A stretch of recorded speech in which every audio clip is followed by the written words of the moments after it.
Bon début de la semaine à vous, chers téléspectateurs d'Afro Info 243. Voici votre nouvelle. Les terroristes du 1-23 ont été délogés ce dimanche de leur fief d'Intouro dans la région de Kilolirwe sur la route Sake-Kichanga à Massissi après de violents affrontements qui les ont opposés aux éléments Nyatura, disent des sources dans la zone.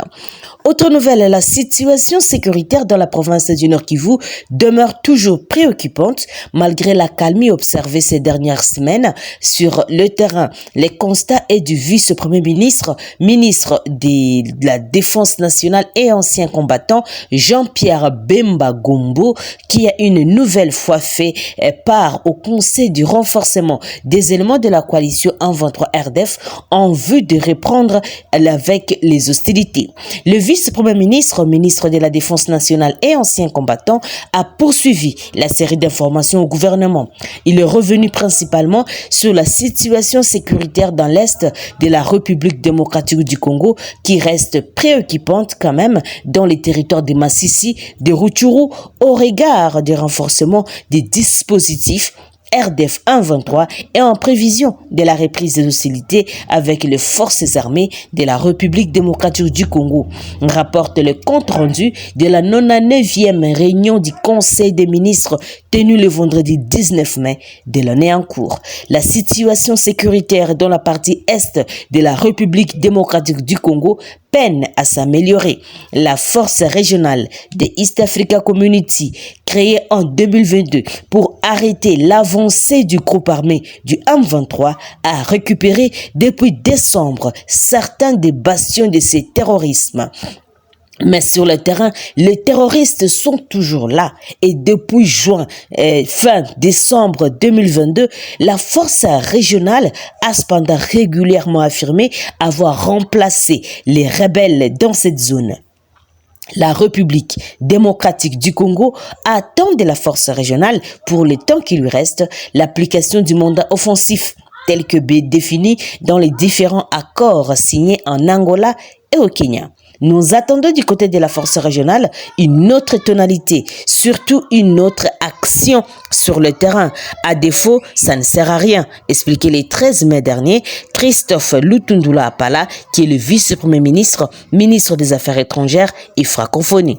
En clair, Kinshasa, la capitale, ne supporte pas le fait que dans certaines zones, les terroristes du 1-23 cohabitent avec la force régionale. Et les autorités congolaises dénoncent aussi les propos tenus par les officiers des pays contributeurs en troupe sur leur interprétation du mandat. Face à cette situation où les initiatives diplomatiques régionales à travers l'East Africa Community peinent à donner des résultats sur le terrain escomptés, Kinshasa s'est résolu de se tourner une fois de plus vers la SADC.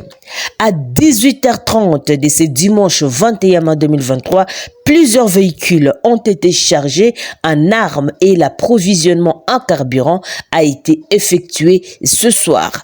Comme vous pouvez le constater sur ce photo prise le soir même, des sources sur les lieux signalent que les véhicules ont quitté Bunagana ce soir en direction de Rutshuru Centre. Les chargements des armes a commencé à 16h et vers 18h, les véhicules se sont approvisionnés en carburant et ils ont quitté Bunagana vers Rutshuru Centre, explique la source. Autre nouvelle, la coordination de la société civile de la chefferie de Walese Vonkutu dans les territoires du Rumu rapporte ce dimanche 21 mai à Politico.cd qu'une nouvelle violence armée des présumés rebelles ougandais des forces démocratiques alliées ADF a été enregistrée dans son entité.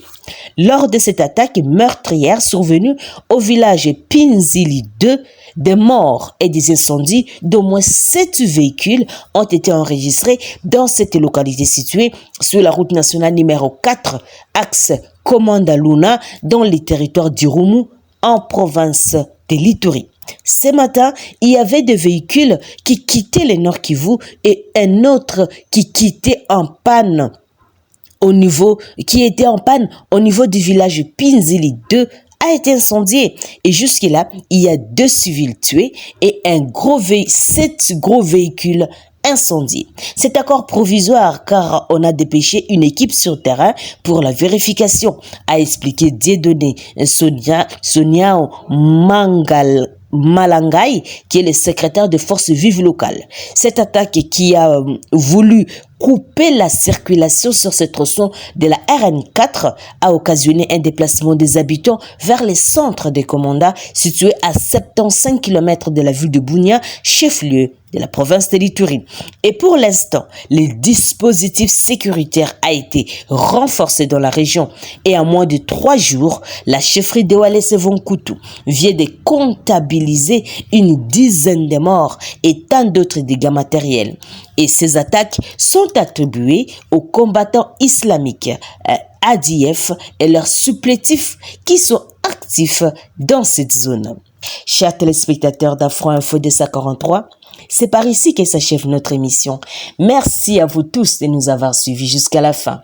N'oubliez pas de vous abonner, d'aimer, de partager, en nous laissant un commentaire tout en signifiant la ville ou bien le pays que vous nous suivez. Et comme l'a fait Philippe Ngonda, et il a fait aussi depuis Luanda en Angola, Xavier Francisco, Jean-Luc Boek, depuis Londres, José Omamgelo, Safarin Tabadjana Gloire, José Massivi, depuis Vancouver au Canada, Pasteur Sylvain Bahavou, depuis Lubumbashi en RDC, Katako Shisha, Ezekiel Mbia, Dadim Koko, depuis Bunia, Hassan Nourou, Ernest Joseph Mouyaya, Sami Ingala Mouloumé, Crispin Mouleba, depuis Luanda en Angola, Claudio Angola, depuis Afrique du Sud,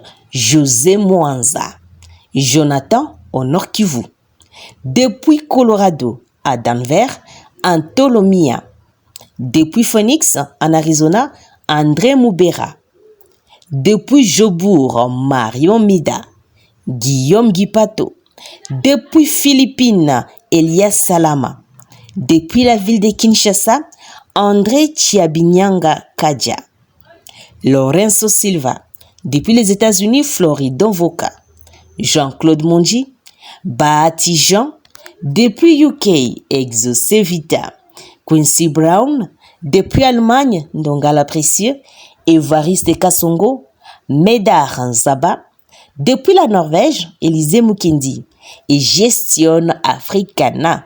Pour en finir, Sergio Ngoma. Si je n'ai pas cité votre nom, vous êtes dans nos cœurs. Je suis Santi Chesenga, depuis la province de l'Ituri, pour Afro Info 243. Encore une fois, portez-vous bien et à la prochaine.